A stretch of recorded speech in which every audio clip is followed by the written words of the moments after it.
प्रदोष पड़ती है वो इच्छा पूर्ति करती है। प्रदोष काल में जिस समय पर सूर्य अस्त हो रहा हो, सूर्य डूबने का जब समय हो, चंद्रमा के आने का जब समय हो, इन दोनों समय की जो गणना है ये प्रदोष कहलाती है। प्रदोष का मतलब होता है जिंदगी में करे हुए सारे दोषों को शंकर का नाम लेकर, शंकर की पूजन कर कर अपने दोष को शंकर को समर्पित कर देना, ये प्रदोष कहलाता है। हम तो कई लोगों से कहते हैं अगर आपके यहां संपदा नहीं आ रही है, बहुत मेहनत कर रहे हो, फल नहीं मिल रहा, कहीं नौकरी, कहीं सर्विस या कहीं व्यापार या व्यवसाय में कहीं तकलीफ आ रही है, हम सबसे कहते हैं शाम का समय पकड़ लो, शंकर जी के मंदिर में दिया लगाना प्रारंभ कर दो। शिव मंदिर में अगर दिया नहीं लगा रहे हो तो बेलपत्री के पेड़ के नीचे दिया लगा दो। बेलपत्री और शंकर जी के मंदिर में दिया नहीं लगा रहे तो शंकर जी के मंदिर के बाहर चौखट पर दिया लगा दो। इतना भी नहीं कर सकते तो अपने घर के बाहर अपने द्वार पर दिया लगा दो, पर शंकर जी के नाम का श्री शिवाय नमस्तुभ्यम बोलकर शंकर भगवान को याद कर कर, अपनी कामना कर कर, बाबा का स्मरण कर कर, पंचाक्षर मंत्र नमः शिवाय, षडाक्षर मंत्र ओम नमः शिवाय, द्वादशाक्षर मंत्र ओम नमो भगवते वासुदेवाय, जो मंत्र तुमको याद है उसका स्मरण कर कर, लक्ष्मी हो चाहे नारायण हो चाहे राम हो चाहे कृष्ण हो, स्मरण कर कर शाम के समय बाहर दिया लगा दो, दरवाजे के पास लगा दो। वो सुनेगा जरूर, आएगा तो उसका वेलकम जरूर होगा और वो कुछ देकर जरूर जाएगा। एक बात अपने जीवन में उतार कर रखिएगा, सोमवार की अष्टमी, शिवरात्रि या सोमवार, प्रदोष बन सके तुम्हारे पास में शिवालय हो या बेलपत्री का वृक्ष हो, वहां दीप दान अवश्य करना चाहिए। अब एक बात का स्मरण आपको रहे थोड़ा सा, अगर किसी कामना के वश अगर हम दीप लगा रहे हैं या हमारे मन में कोई भाव उत्पन्न है और हम बाबा से कहना चाहते हैं कि बाबा मेरा ये कार्य है आप पूर्ण करिएगा, तो फिर शिव मंदिर में भी लंबी बाती का दीप आप प्रदोष या सोमवार की अष्टमी या सोमवार या आप शिवरात्रि को बाबा से निवेदन कर कर लगा सकते। हाँ, विशेष जब कोई एक बहुत बड़ी बात हो और आपके कार्य में कहीं अटकल हो रही हो, तो एक ही दीप में दो बातें, शिव और शक्ति, लंबी बाती बनाई शिव और शक्ति के नाम से, दो बाती एक साथ एक दीप में भी लगा सकते। पर कब? जब विशेष कोई आपका कार्य हो और वो अटक रहा, विशेष कोई कार्य, और आप बाबा से प्रार्थना कर रहे हो, तो दो बाती का भी प्रयोग आप कर सकते हो। ऐसे शिव तत्व को जानने,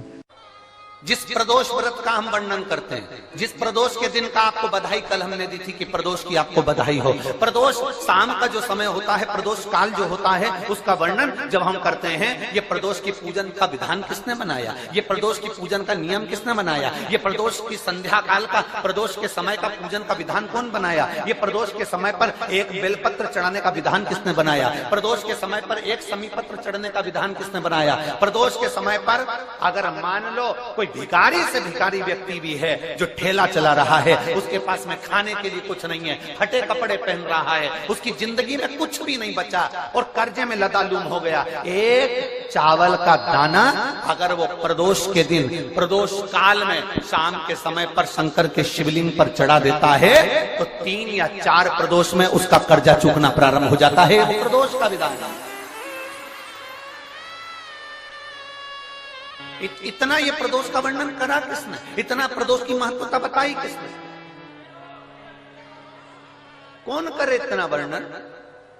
अगर प्रदोष की महत्वता बताने वाला कोई है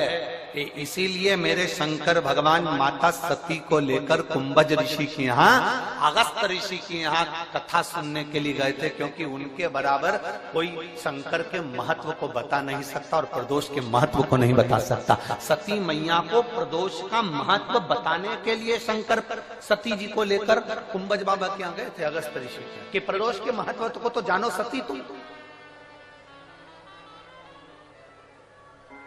तुम प्रदोष के महत्व को तो सती जानो, तुम प्रदोष के महत्व को तो सती पहचानो कि प्रदोष का महत्व क्या होता है, प्रदोष काल का महत्व क्या होता है, प्रदोष के समय का महत्व क्या होता है। जिस समय पर सूरज डूब रहा हो, चंद्र प्रकाशित हो रहा हो, दोनों का मेल हो रहा हो, ना तो पूरा सूरज डूबा है, ना पूरा चंद्र आया है, ना पूरा अंधेरा है, ना पूरा उजाला है, उस समय को प्रदोष काल कहा गया, उस समय को प्रदोष का समय कहा, प्रदोष काल कहा। अब कई लोग हमसे कहते हैं गुरुजी आप हमको प्रदोष का समय बताया करो कि प्रदोष काल किसको कहते हैं, प्रदोष का समय किसको कहते हैं। अब एक बात हम आप सबसे कहना चाहते हैं, जितने लोग आस्था चैनल पर सुन रहे हैं, जितने फेसबुक यूट्यूब पर सुन रहे हैं और जितने रेवाड़ी की इस पवित्र धरा पर कथा को सुन रहे हैं, आप सबसे एक बात कहना चाहेंगे, अगर हम समय देखकर बताएं आपको कि शाम को 6 बजे, 6:30 बजे, 6:30 पे लेकर 7:30 के बीच में ये समय है, या 5:30 से लेकर 6:30 तक का ये समय है, या हम तुमको बोल दें कि इतनी बजे ये समय प्रदोष काल का रहेगा या इतनी बजे ये समय रहेगा, तो देखिए कभी कभी ठंड का समय आता है तो दिन जल्दी ढल जाता है, कभी कभी गर्मी का समय रहता है तो दिन बहुत लेट ढलता है। इसलिए समय की गणना से मत चलो, आप तो ये अंदाजा लगाकर रखो कि दिन ढल रहा हो, अंधेरा होना शुरू हो रहा, सूरज डूब रहा हो, चंद्र प्रकाशित हो रहा हो, अंधेरा अपना काम कर रहा है, सूरज ढलता जा रहा है, दिन कम होते चले जा रहा है और अंधेरा थोड़ा बढ़ते चले जा रहा है। इन दोनों का जो मिलन का समय हो, अब वो कितनी भी बजे, आप तो बस उसके मिलन का समय निकाल लो, वही समय प्रदोष काल कहलाता है, वही समय प्रदोष।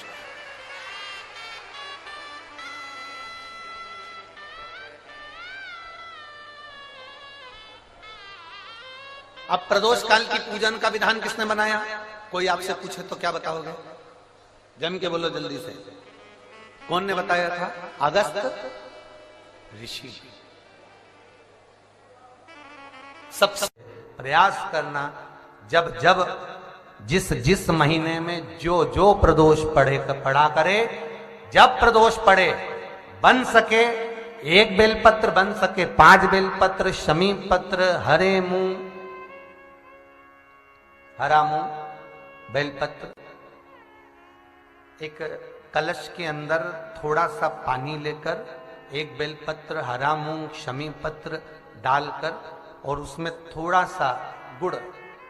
डालकर भगवान शिव का स्मरण कर कर प्रदोष काल में, मान लो कोई काम आपका बहुत जरूरी है, बहुत दिनों से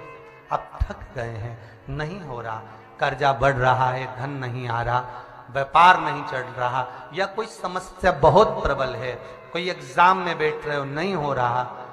परीक्षा भी दे दी है, रिजल्ट आने ही वाला है,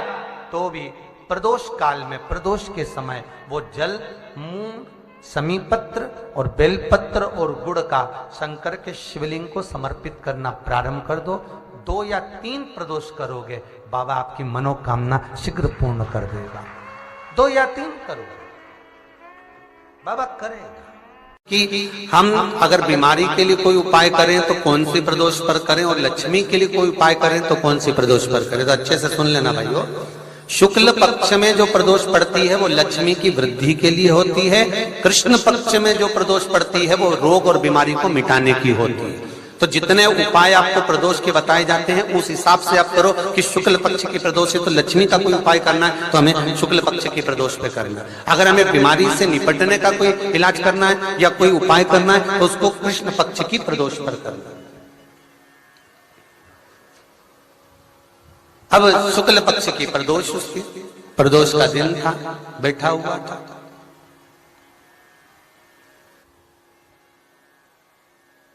मान लो अगर कहीं आप कोई नौकरी के लिए अप्लाई कर रहे हो, लॉकडाउन में सर्विस छूट गई, कई लोगों की छूटी, कंपनियां कई बंद भी हो गई, कई कंपनियों से निकाल भी दिया गया, कहीं पत्नी परेशान हो रही है, कहीं पति परेशान हो रहा है, आप कहीं अप्लाई कर रहे हो, तो जैसा माता उमा ने प्रदोष काल में, प्रदोष के समय पर, प्रदोष काल के अंतर्गत बेलपत्री का स्मरण किया है, वो बेलपत्र का स्मरण अगर संसार का मनुष्य कर लेता है तो महाराज ब्रह्मवृत्ता पुराण कहती है कि उस जीव का ऐसा कोई कार्य नहीं जो सफल नहीं होता। महाराज मेरा निवेदन रहेगा, किसी एग्जाम में आप बैठ रहे हो, इंटरव्यू के लिए जा रहे हो, किसी कार्य के लिए जा रहे हो, नौकरी नहीं लग रही, सर्विस नहीं लग रही, तो महाराज तांबे के कलश में 11 बेलपत्र को रखा जाए और तांबे के कलश में 11 बेलपत्र रखकर उसमें 11 सफेद पुष्प को डाला जाए।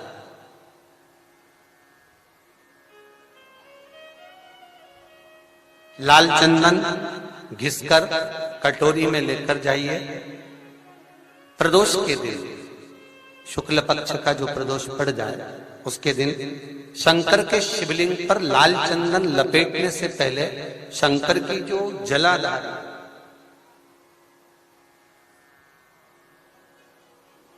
महाराज ये शिवलिंग है, ये शिवलिंग है और ये पूरी गोल और ये चरण, ये जलाधार, ठीक है। आपको पहले भी कहा है, शंकर जी की पूरी जलाधारी में शंकर जी का संपूर्ण परिवार है। राइट जो चरण है जहां से पानी नीचे गिरता है वो गणेश जी का स्थान है, लेफ्ट कार्तिकेय जी का स्थान है, बीच में जो एक मोटी सी लाइन है वो अशोक सुंदरी का स्थान है। जहां पर शिवलिंग रखा हुआ है ये माता जगत जननी जगदम्बा का हस्त कमल है। शंकर भगवान को मां अपने हस्त कमल पर रखी हुई है। ऊपर से जो बूंद बूंद पानी जलाधारी से नीचे गिर रहा है ये शंकर भगवान की 5 लड़कियां हैं, जया, विषहरा, सामरीबारी, दोतली और देव। ये ऊपर से बूंद बूंद जल क्रीड़ा शंकर जी के साथ में करती हैं। शंकर भगवान का संपूर्ण परिवार जलाधारी में विराजमान है। शिव महापुराण कहती है, माता उमा का चरित्र कहता है, कोई एग्जाम में बैठ रहे हो, कोई कंपटीशन एग्जाम में बैठ रहे हो और चाहते हो कि मेरी नौकरी इसमें लगना ही चाहिए, तो लाल चंदन का लेपन आपको इस पूरी जलाधारी पर करना है। लाल चंदन का लेपन पूरी जलाधारी पर करना। और महाराज जी जिस कलश में आपने घर से 11 बेलपत्र और 11 सफेद पुष्प जल के अंदर डालकर लाए हो, उसको आप चढ़ाएंगे तो इस तरह से चढ़ाएंगे कि उसका भाग हमें दिखे चढ़ते समय। ऐसे नहीं चढ़ाना, उसको चढ़ाते समय इस तरह से चढ़ाएं कि वो जल का भाग हमारी ओर गिरता हुआ। महाराज जब आप वो समर्पित कर दें, बेलपत्र पुष्प आदि सभी चीजें, उस चंदन का एक थोड़ा सा भाग पूरी जलाधारी पर हाथ फेर कर अपने दरवाजे पर आते आते उसका स्पर्श कर दें। जिस दरवाजे से आप एग्जाम देने के लिए जाओगे, जिस घर से आप जाओगे, अपने घर के किसी भी दरवाजे पर उसका हाथ लगा दें या कोई स्थान को छू लें। जिसको आप दरवाजे को खोलकर, दरवाजे को स्पर्श कर कर या दीवार को छूकर या अलमारी को छूकर, जिसको भी छूकर आप जाओगे उसका स्पर्श कर लेना। फिर आपको कुछ नहीं करना है, उमा और महेश ही सब कुछ करेंगे, जो उनको करना है सब साथ। जगह जाकर प्रार्थना कर ली, निवेदन कर लिया, तो भी तुम्हारा अगर कोई काम ना बने तब एक काम जरूर करना, एक बेलपत्र, एक शमी पत्र,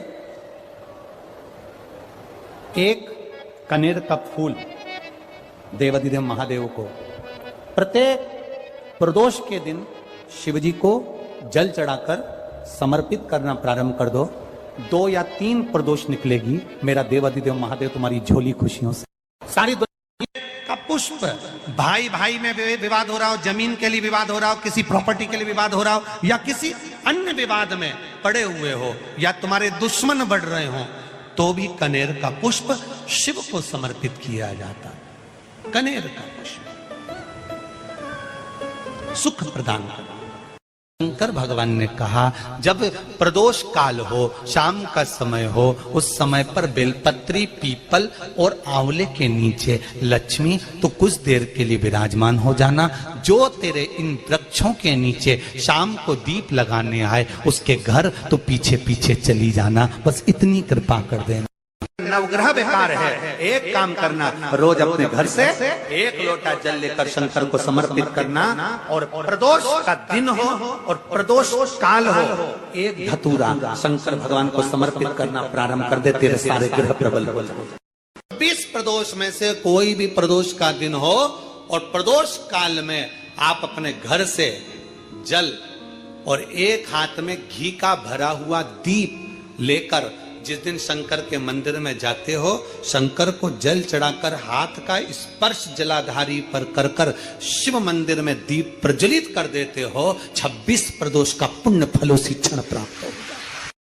किसी व्यक्ति ने अपनी जिंदगी में एक नियम बना लिया कि मुझे प्रदोष के दिन बाबा देव अधिदेव महादेव को एक कमल का पुष्प चढ़ाना। और कई मौसम ऐसा होता है कि उसमें कमल का पुष्प नहीं मिलता, तो कमल गट्टा बाजार में मिलता है, देखा है आप लोगों ने, काला कलर का होता है कमल गट्टा। एक कमल का गट्टा भी यदि देव अधिदेव महादेव को, यदि कोई कितना भी दरिद्र है, कितना भी गरीब है, उसका कोई व्यापार नहीं, कोई व्यवसाय नहीं, कोई नौकरी नहीं, कोई चाकरी नहीं, कितना भी परिस्थिति से मारा हुआ व्यक्ति है, अगर उसने प्रदोष की प्रदोष नियम बना लिया, प्रत्येक 12 महीने का मैं नियम लेता हूं और पूरे 24 प्रदोष मैं बाबा को कमल का, जिस समय पर कमल का पुष्प मिल जाए उस समय पर कमल का पुष्प चढ़ाओ, ना मिले तो कमल गट्टा चढ़ाओ। पर जिसने प्रदोष का नियम बना लिया, 1 साल पूरा नहीं होगा और मेरा बाबा उसका हाथ पकड़कर उसको मंजिल तक पहुंचा। प्रदोष काल के समय पर वट वृक्ष के नीचे दिया लगाया जाता है। वट वृक्ष के नीचे लौंग का मात्र भोग रख दिया जाता है। लौंग मात्र, अगर वट वृक्ष के नीचे दिया लगाकर एक लौंग का जल या लौंग भगवान वटकेश्वर महादेव के नाम से भी अगर शिव को समर्पित करी है, तो ये निश्चित है कि कर्जा कितना भी भारी होगा वो कर्जा चूकेगा जरूर, और कहीं ना कहीं से लक्ष्मी की व्यवस्था देवाधिदेव महादेव करेंगे। प्रत्येक महीने शिवरात्रि आती है। जब शिवरात्रि के दिन एक अक्षत, मात्र एक अक्षत, केवल एक चावल का दाना, एक दुर्वा के साथ शिव जी को समर्पित करना प्रारंभ करो। जिंदगी की कैसी भी तकलीफ होगी, मेरा शंकर भगवान उस तकलीफ को मिटाएगा।